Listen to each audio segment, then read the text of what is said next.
10 spiritual aphorisms that will change the way you think.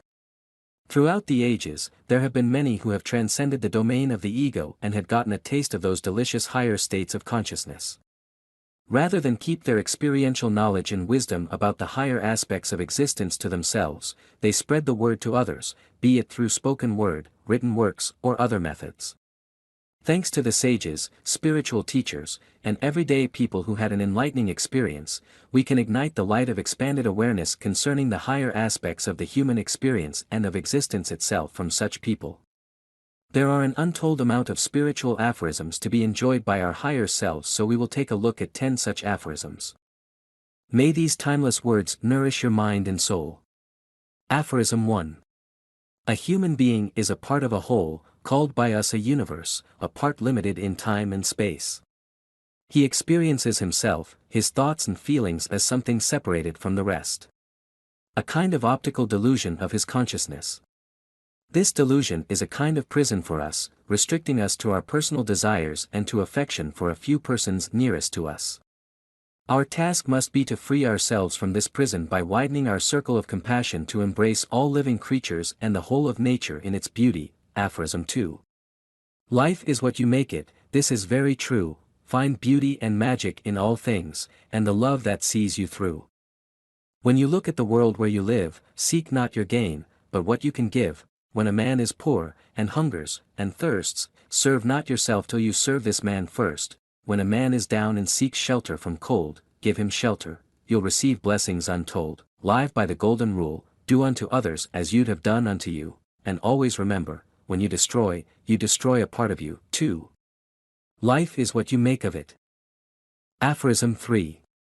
We may liken truth to a mountain, and the various interpretations of that truth to different paths leading up to the summit.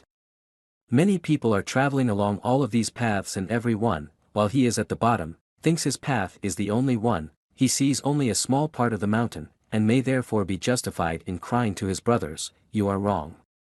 Come over to my path, this is the only one that leads to the top."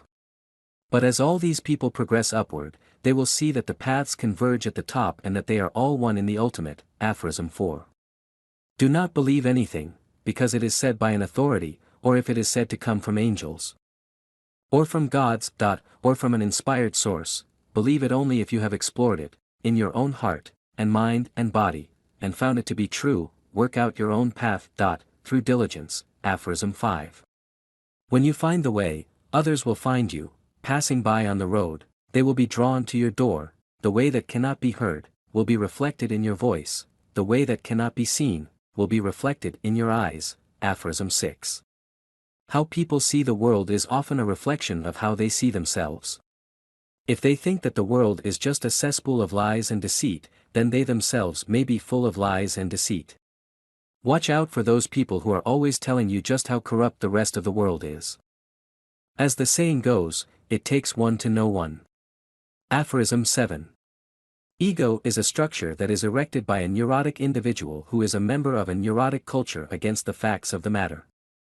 And culture, which we put on like an overcoat, is the collectivized consensus about what sort of neurotic behaviors are acceptable. Aphorism 8. All the forms of life in the universe may be looked upon as being manifestations of the one and universal principle of life in various forms. The whole of the cosmos, being a product of the universal mind, may be regarded as universal, absolute consciousness becoming relative in separate forms. The universal consciousness of the universal mind forms spiritual centers of consciousness in living beings, whereby each being may feel and know its surroundings, and as the kind of living beings expands, their consciousness and power of sensation and perception expand with it, for all their powers belong to the mind, and not to the body. The latter without the mind is merely a form without life. Aphorism 9.